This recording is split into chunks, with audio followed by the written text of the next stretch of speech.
Assalamualaikum warahmatullahi wabarakatuh. Halo semuanya, perkenalkan, nama saya Mariska Sujanti dari Prodi Sarjana Keperawatan dengan nomor NIM 2321102032. Di video kali ini, saya akan membuat tutorial atau bagaimana cara pembuatan asuhan keperawatan pada agregat komunitas untuk pemenuhan nilai di matkul atau mata kuliah agregat komunitas.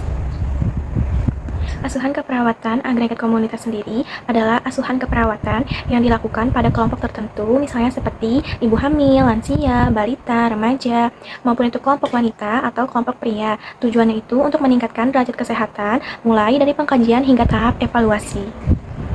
Pada asuhan keperawatan, tahap awal itu adalah pengkajian. Pengkajian ini isinya, yang pertama itu ada data demografi, yaitu seperti jumlah penduduk, usia, pekerjaan, dan pendidikan. Lalu yang kedua, ada data kesehatan komunitas, seperti penyakit terbanyak, masalah kesehatan utama. Lalu ketiga, ada sumber daya yang tersedia, seperti pelayanan kesehatan, contohnya seperti posyandu, puskesmas, kader, dan fasilitas kesehatan lainnya.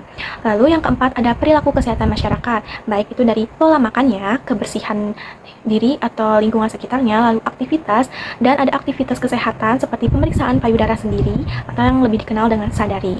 Yang kelima atau terakhir itu ada lingkungan fisik dan sosial seperti sanitasi, air, lingkungan, dan kebiasaan merokok. Cara cepat membuat pengkajian itu bisa dengan cara wawancara, observasi, atau data sekunder dari puskesmas atau posyandu. Lalu setelah pengkajian, kita masuk ke analisa data. Ini tuh kita kelompokkan masalah mana yang paling sering terjadi dan mana yang paling berbahaya. Itu dilihat dari masalah kesehatan yang paling terbanyak di lingkungan itu, terus penyebab dan dampaknya. Setelah kita melakukan analisa data, kita masuk ke tahap ketiga, yaitu diagnosa keperawatan komunitas. Ada beberapa contoh diagnosa pada agregat komunitas. Yang pertama ada defisit pengetahuan tentang kesehatan, misalnya. Lalu yang kedua ada resiko peningkatan angka penyakit. Ketiga ada ketidakefektifan pemeliharaan kesehatan. Dan terakhir ada perilaku kesehatan tidak efektif.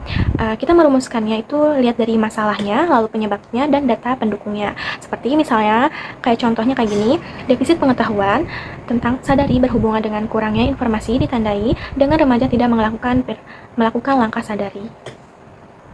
Lalu setelah kita menemukan diagnosa keperawatan, kita lanjut kepada tahap perencanaan atau planning. Isinya itu dari tujuan umum, tujuan khusus, kriteria hasil, sampai intervensi keperawatan komunitas. Lalu setelah tahap perencanaan atau planning, kita masuk ke tahap berikutnya atau bisa disebut dengan implementasi atau pelaksanaan. Lalu setelah melakukan implementasi atau pelaksanaan, kita masuk ke tahap terakhir atau tahap berikutnya itu evaluasi. Evaluasi ini dilihat dari data subjektifnya maupun data objektifnya. Lalu ini ada contoh dari asuhan keperawatannya, yaitu askap pria dan wanita. Tahap pertama ada pengkajian, yaitu yang diisi dengan data demografi seperti jenis penyakit. Lalu ada tingkat pendidikan juga.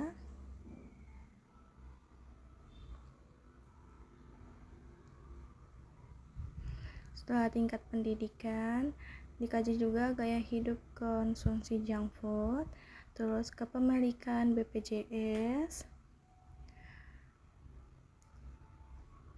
keluhan kesehatan, pendapatan, lalu tempat rekreasi, tempat istirahat, pemeriksaan kesehatan rutin, ketersediaan tenaga kesehatan.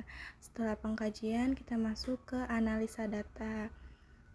Ini tulis data objektif dan data subjektifnya untuk mendapatkan masalah keperawatannya. Di asuhan keperawatan ini kita memiliki 2 masalah. Terus kita cari prioritas masalah keperawatannya.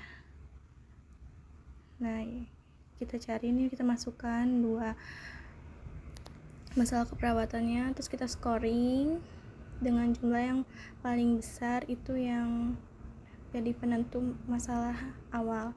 Ini penjelasannya. Lalu setelah ditentukan masalah keperawatannya, langsung kita masuk ke diagnosa keperawatan. Setelah itu kita masuk ke perencanaan.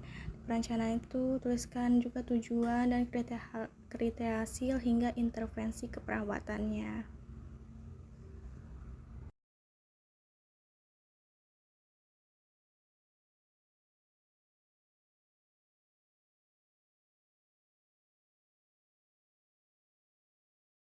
Nah, ini perencanaan yang keduanya, yang diagnosa kedua.